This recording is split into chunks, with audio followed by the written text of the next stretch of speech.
When you hear push, you don't think economy, you think adrenaline.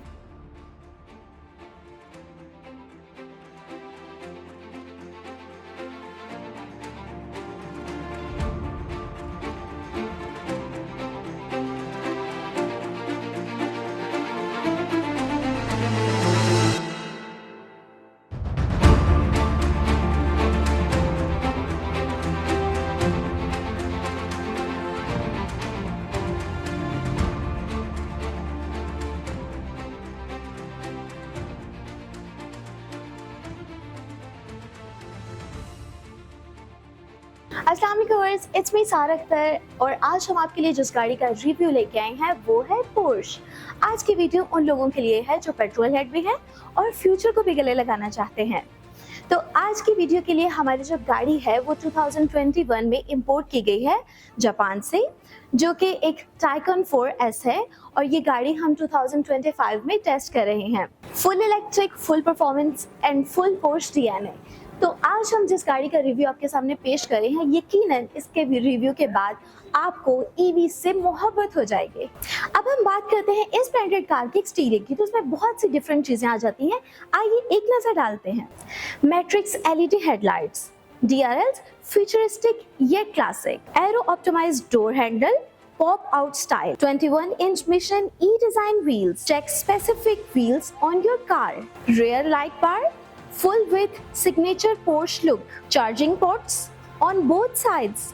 अब मुझे लगता है कि आपको वो चीज़ें समझ नहीं आई, क्योंकि एक तो बहुत टू दी पॉइंट बताया और दूसरा कुछ वर्ड्स टेक्निकल यूज़ किए, तो हमारे सब लोग जो हैं वो इस टेक्निकलिटी से वाकिफ़ नहीं है। तो चलें थोड़ा सा इसको एक्सप्लेन करते हैं। तो सबसे पहले हम बात करते हैं इस गाड़ी के स्टाइल, इस गाड़ी की लुक की। तो ये गाड़ी आपको स्पोर्ट्स लुक देती है। अगर आप स्पोर्ट लवर हैं, स्पोर्ट कार लवर हैं, तो यकीनन ये गाड़ी आपकी फर्स्ट चॉइस होगी, क्योंकि ये गाड़ी ना सिर्फ स्पोर्टी लुक देती है बल्कि ये गाड़ी फ्यूचरिस्टिक भी है।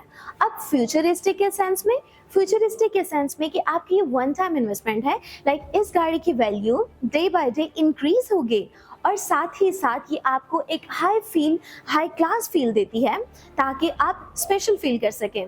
इसकी हर लाइन, हर कर्व एक एरोडायनामिक को ऑप्टिमाइज करने के लिए बनाया गया है। अब बात करते हैं हम इसकी मैट्रिक्स एलईडी हेडलाइट्स की, जो कि किसी भी गाड़ी में बहुत इंपॉर्टेंट रोल प्ले करती हैं। इसके हेडलाइट्स ना सिर्फ एलिगेंट, शार्प हैं, बल्कि ये बहुत ही क्लासी लुक भी देती हैं। और इस गाड़ी के दोनों साइड्स पर चार्जिंग पोर्टल है, ताकि आपको हर पल आसानी हो। Aero optimised door handle, pop out. इस गाड़ी के डोर की खास बात यह है कि यहाँ पर जो एक कॉमन पार्ट लगा होता है, इसका वो नहीं, बल्कि इंस्टेड दैट ये सिर्फ ग्लास है, जो कि एक स्पेशल, अलग और क्लासी फील देता है। हर गाड़ी की तरह इस टाइकन 4S के भी टायर्स के लिहाज से डिफरेंट साइजेस आते हैं। अब हमारे पास इस गाड़ी में जो साइज इसके फ्रंट टायर में यूज़ हुआ है वो है 245/45 R20। अब इस गाड़ी का टायर जो है वो फ्रंट टायर्स इसके बैक टायर से थोड़े डिफरेंट होते हैं। ओके, और अभी हम इसके अगर बैक टायर की बात करें तो इसका बैक टायर 285/40 R20 है। इसके फ्रंट के टायर्स में और बैक के टायर्स में डिफरेंस होता है, क्योंकि लोग इसे डिफरेंट तरीके से यूज़ करते हैं। चूँकि ये स्पोर्टी कार है और कुछ लोग इसको इसकी फ्रंट साइड डाउन करके इसकी बैक साइड लाइट से अप करके इस तरीके से यूज़ करते हैं। कुछ को बैक से थोड़ा सा डाउन और फ्रंट से अप पसंद होता है, तो उसके लिहाज से अपने तरीके से उन्होंने मॉडिफाई किया होता है इसको। यूजुअली इंपोर्ट के टाइम इसके जो टायर्स आते हैं वो परफॉर्मेंस समर टायर्स होते हैं। परफॉर्मेंस समर टायर्स इसलिए क्योंकि उनकी ग्रिप अच्छी होती है, उनका टेक्सचर अच्छा होता है, और इसके अलावा अगर आप गाड़ी ऑफ रोड यूज़ कर रहे हैं या फिर ड्रिफ्ट के लिए यूज़ कर रहे हैं तो वो एक बहुत अच्छी परफॉर्मेंस देती है। अब समर टायर्स इसलिए भी यूज़ होते हैं क्योंकि यहाँ पर गर्मी का वेदर बहुत लॉन्ग रहता है और गर्मी भी शदीद होती है, तो उस वजह से ऐसा होता है यूजली कि गर्मी के मौसम में बहुत ज़्यादा गाड़ी ड्राइव करने से, बहुत ज़्यादा गाड़ी चलाने से टायर सॉफ्ट हो जाते हैं और बार बार पंक्चर का इशू आता है। तो इसलिए ये टायर्स के जो है वो समर टायर्स यूज़ होते हैं, ताकि इनकी ग्रिप बहुत अच्छी रहे और ये हमारे इस वेदर में जब कि गर्मी का सीज़न बहुत ज़्यादा होता है उसमें इजीली सर्वाइव कर पाएँ। इसके अलावा इसमें समर टायर्स भी आते हैं और फिर ऑल सीजन टायर्स भी आते हैं। लाइक अगर आप नॉर्दर्न एरियाज़ में हैं या फिर हिल स्टेशन पर रहते हैं और आप उस हिसाब से अपने टायर एडजस्ट करवाना चाहते हैं तो आप डेफिनेटली समर टायर्स प्रेफर करेंगे। और अगर आप किसी ऐसे एरिया में हैं जहाँ पर आपको लगता है कि ना तो बहुत ज़्यादा शदीद शदीद गर्मी होती है और ना ही शदीद सर्दी होती है, तो उसके लिए आप ऑल सीजन टायर्स भी इंस्टॉल करवा सकते हैं। अच्छा, जैसा कि मैंने पहले बताया कि इन टायर्स की रोड ग्रिप बहुत अच्छी है और इनकी स्टेबिलिटी काफ़ी अच्छी है रोड पर और स्पीड के लिहाज से। स्पीड इस लिहाज से भी कि आप जब एक्सेलरेशन दे रहे होते हैं तो फिर कुछ गाड़ी के टायर्स जो होते हैं वो कंट्रोल नहीं कर पाते और हमें थोड़ा सा वेवी और शेकी फील देते हैं, लेकिन इन टायर्स की चूँकि विड्थ ज़्यादा है और इनकी स्टेबिलिटी काफ़ी अच्छी है तो ये ऐसा कुछ फील भी नहीं देते। इनफैक्ट इनकी वाइब्रेशन भी नहीं होती, जैसे भी कुछ गाड़ियों का ये होता है कि कोई पास से हैवी व्हीकल्स गुजर जाए, कोई भारी भरकम ट्रक गुजर जाए तो वो गाड़ी जो है वो ऑटोमेटिकली शेक करने लग जाती है, उसके टायर्स जो हैं वो वेवी होने लग जाते हैं। लेकिन पोर्श में ये चीज़ नहीं है, इनकी रोड ग्रिप बहुत अच्छी है और इसके टायर्स की विड्थ बड़ी होने की वजह से, इसके टायर्स स्ट्रॉन्ग होने की वजह से ये आपको बहुत ही स्टेबल फील कराते हैं। अब हमने चूँकि इस गाड़ी के टायर्स की स्पेशलिटी के बारे में तो बात कर ली, ज़रूरी है कि अब हम इसकी कॉस्ट के बारे में भी बात करें और इसकी प्लेसमेंट चार्जेस के बारे में भी बात करें। तो ये एक टायर की प्राइस ऑलमोस्ट 1 लाख से अबव है, लेकिन ज़रूरी चीज़ ये है कि हमें ये टायर्स इसके जब भी चेंज करना हो, जब भी हमें रिप्लेस करने हो तो हमें किसी ट्रस्टेड डीलर से ही डलवाने चाहिए। रीज़न ये कि अगर कोई भी टायर या किसी भी अनट्रस्टवर्थी पीपल से या किसी ऐसे लोगों से कांटेक्ट करते हैं जो कि आपके लिए ट्रस्टवर्थी नहीं है, तो वो टायर्स आपको ख़राब देते हैं या फिर किसी भी तरह से टायर्स में कोई डिफेक्ट आता है तो ये आपकी ना सिर्फ टायर्स में ख़राबी का बायस बनते हैं बल्कि ये आपकी गाड़ी की परफॉर्मेंस और एफिशिएंसी को भी ख़राब करते हैं। तो इसलिए ज़रूरी है जब भी आप इसके टायर चेंज करवाएं तो आप अपने किसी ट्रस्टी डीलर से ही कांटेक्ट करें। जैसा कि हमने इसके टायर्स की बात की और इसके फ्रंट डिज़ाइन की बात की, तो अभी हम आए हैं इसकी बैक साइड पर। लेकिन इस पोर्श की बैक साइड भी बहुत खूबसूरत है, बहुत एलिगेंट है और इसकी ख़ास बात पता है क्या? वो इसकी लाइट बार। इसकी लाइट बार जब ये रोड पर जा रही होती है और नाइट में इसका जो व्यू होता है और जो इसकी लुक होती है, ट्रस्ट मी नेक्स्ट लेवल होती है। और यहाँ पर आपको इसकी एक और ख़ास बात बताऊँ, हमें इसकी बैक साइड को ओपन करने के लिए किसी की ज़रूरत नहीं होती, ना ही हमें कोई एफर्ट पुट करना होती है। सिंपल यहाँ पर बहुत ही खूबसूरत सा बटन है जिसको प्रेस करेंगे ये ओपन हो जाएगी और इसके अंदर भी आपको अच्छा खासा स्पेस मिलेगा। स्पोर्ट्स कार होने के साथ साथ आप इसको अगर किसी ट्रिप पे जा रहे हैं या फिर फैमिली के साथ कहीं जा रहे हैं तो आपको ये अच्छा खासा स्पेस देती है ताकि आप अपने सारे साजो सामान और सारे लवाजमात यहाँ पर रख के अपने डेज को एंजॉय कर सकें। अब हम बात करते हैं इसके इंटीरियर की, तो इसके इंटीरियर को देखकर एक ही चीज़ समझ में आती है और ऐसा फील होता है कि जैसे आप प्रेजेंट से निकल के डायरेक्ट फ्यूचर में पहुंच गए हैं। पोर्श ने यहाँ पर कोई भी चीज़ बटन से कंट्रोल नहीं की, बल्कि बटन सिस्टम ख़त्म करके सारी चीज़ें टच सेंसिटिव कर दी हैं। लाइक आप एक टच से सब कुछ कर सकते हैं। अगर हम ये कहें कि ये गाड़ी टेस्ला को कम्पीट कर सकती है तो आई थिंक ये भी बेजाना होगा। अब इसके इंटीरियर में कुछ खास चीज़ें आती हैं जो आज हम यहाँ पर आपके साथ डिस्कस करने वाले हैं।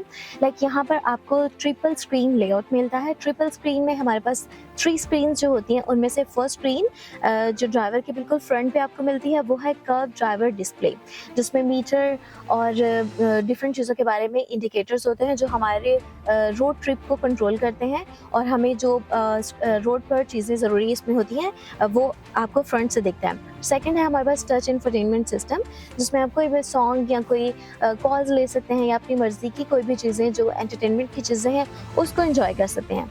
जो हमारे पास थर्ड स्क्रीन आती है वो है क्लाइमेट कंट्रोल और इसका यूजली यहाँ पर हमारे पास टच इंफोटेनमेंट सिस्टम होता है। यहाँ पर जो स्क्रीन होती है उसके बाद यहाँ पर जो स्क्रीन होती है वो हमारे बटन्स होते हैं, लेकिन पोर्श ने इसके जो बटन्स हैं वो स्किप करके यहाँ पर जो टच इसकी स्क्रीन है ये थर्ड स्क्रीन भी इसकी टच कर दी है और यहाँ पर सारे आपको कंट्रोल जो हैं वो टच से ही मिलते हैं। आप यहाँ पर अपने AC को ऑन कर सकते हैं, AC को ऑफ कर सकते हैं, लाइक अपने क्लाइमेट को कंट्रोल कर सकते हैं। कोई भी जो म्यूज़िक है वो भी आप यहाँ से उसका वॉल्यूम अप एंड डाउन कर सकते हैं और कोई भी कॉल वगैरह भी यहाँ से रिसीव कर सकते हैं।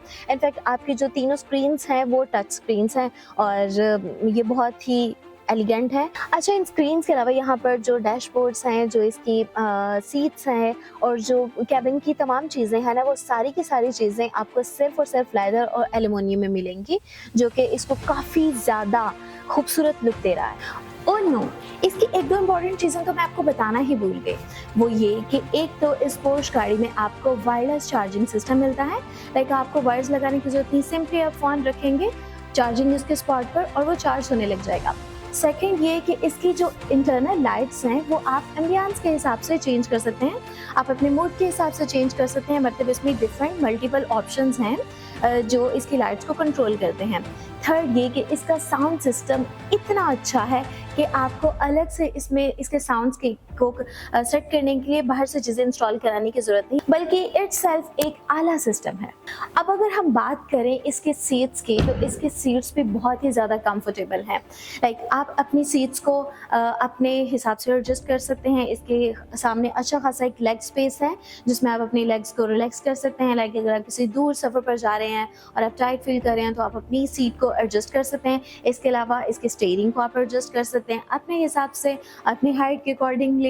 और इसकी जो सीट्स हैं वो अगेन वही प्रीमियम स्टिचिंग है उनकी, और उसका स्ट्रक्चर बहुत ही ज़्यादा कंफर्टेबल है जो आपको लॉन्ग टूर के लिए बहुत ही ज़्यादा कंफर्टेबल फील कराता है। तो अभी हम बात करते हैं इस टाइकन 4S की परफॉर्मेंस और इसके स्पेसिफिकेशन के बारे में। तो इसकी परफॉर्मेंस के लिहाज से ये गाड़ी इतनी अच्छी है कि ये किसी भी स्पोर्ट्स कार को चैलेंज कर सकती है 0 से 100 इन जस्ट 4 सेकेंड्स। और अभी इसमें जो यूज़ हुआ है इसका 2 स्पीड गियर बॉक्स, जो कि आपको किसी भी ईवी में नहीं मिलता, और यही चीज़ इस टाइकन 4S को यूनिक बनाती है। यहाँ मैं इसके स्पेसिफिकेशन में कुछ और चीज़ें भी ऐड ऑन करना चाहूँगी, और वो है इसकी डुअल मोटर, इसकी ऑल व्हील ड्राइव। यूजुअली ऐसे होता है कि गाड़ियों के जो फ्रंट 2 व्हील्स होते हैं वो ड्राइव में पार्टिसिपेट कर रहे होते हैं, और पावर के लिहाज से इसके जो लास्ट वाले 2 व्हील्स होते हैं वो स्टेगनेंट होते हैं। लेकिन यहाँ पर पोर्श के 4 व्हील्स ही ड्राइव में पार्टिसिपेट करते हैं। और अगर हम इसकी पावर की बात करें तो इसकी पावर है 522 HP विद ओवर बूस्ट, और इसकी जो स्पीड है वो है 0 to 100 इन जस्ट 4 सेकेंड्स। अगर हम इसकी बैटरी की बात करें तो इसकी बैटरी 93.4 है, जो कि आपको 350 to 400 किलोमीटर जो है वो 1 चार्जिंग में आराम से देती है। चार्जिंग काफ़ी फास्ट है, लेकिन इंफ्रास्ट्रक्चर मैटर करता है। पाकिस्तान या इंडिया की अगर बात करें तो यहाँ पर DC फास्ट चार्जर जो हैं वो काफ़ी लिमिटेड हैं। तो मेरे ख्याल से यहाँ पर जो AC का वॉल बॉक्स है घर पर लगवाना वो एक बेस्ट सोल्यूशन हो सकता है। इसके अलावा इस गाड़ी की बैटरी थर्मल मैनेजमेंट सिस्टम से प्रोटेक्टेड है, जो कि समर्स या विंटर में आपको परफॉर्मेंस देती है, वो इसकी काफ़ी कंसिस्ट रहती है। अब हम बात करते हैं इसके ड्राइव मोड्स की। तो यहाँ पर हमें इसके 3 ड्राइव मोड्स मिलते हैं, यानी normal, sport and sport plus. इसके एडॉप्टिव एयर सस्पेंशन है। इसके अलावा इसमें है 360 camera, lane assist, adaptive cruise control है, over the air software update है, पोर्श कनेक्ट ऐप है, और रिमोट फंक्शन चार्ज मॉनिटरिंग, ये सब कुछ आपको मिलता है इस पोर्श कार में। अगर हम इसको मज़ीद थोड़ा सा एक्सप्लेन करें तो हमें पता चलता है कि ये सिर्फ एक कार नहीं है, बल्कि ये है टेक का पूरा पावर हाउस। इसमें जो ड्राइव के मोड्स यूज़ हुए हुए हैं वो आपके मूड के हिसाब से अपने जो मोड्स है वो चेंज करता है। लाइक अगर आप नॉर्मल ड्राइव कर रहे हैं तो ये आपको एक नॉर्मल ड्राइव के लिए भी बहुत कंफर्टेबल और बहुत ही ज़्यादा रिलैक्स फील कराता है। इसके अलावा अगर आप इसकी रेंज में जाते हैं तो ये आपको मैक्स जो इसकी पावर है वो देता है। और अगर आप इसके स्पोर्ट प्लस वाले ऑप्शन में जाते हैं, इसके ड्राइव के थर्ड वाले जो सुपरलेटिव इसकी मोड है उसमें जाते हैं, तो ये तो पूरा ही बीस्ट बन जाता है। तो जी हाँ, इसके मोड्स जो हैं वो इस आपके मूड के हिसाब से सेटल्ड होते हैं। तो ओवरऑल हमने इस पोर्श गाड़ी की कोई चीज़ नहीं छोड़ी, अगर मैं गलत नहीं हूँ तो, क्योंकि हमने इसके फ्रंट के बारे में बात की, इसकी बैक के बारे में बात की, हमने इसके टायर्स, इसके इंटीरियर, एक्सटीरियर, हर चीज़ को आपके सामने एक एक पार्ट को एक्सप्लेन किया। तो आई होप आपको ये वीडियो अच्छी लगी होगी। अगर आपका बजट है 4 करोड़ से 5 करोड़ के बीच में तो ये पोर्श गाड़ी आपका वेट कर रही है। आप इसे बिल्कुल अपने घर ले जा सकते हैं। और आप इसे कहाँ से परचेज कर सकते हैं? जी हाँ, आप E11 में ऑटोमोटिव से इसे परचेज कर सकते हैं। और इस टाइप के मज़ीद इन्फॉर्मेटिव वीडियोज़ देखने के लिए हमारे चैनल को सब्सक्राइब करें और हमारे सोशल मीडिया हैंडल्स को फॉलो करें।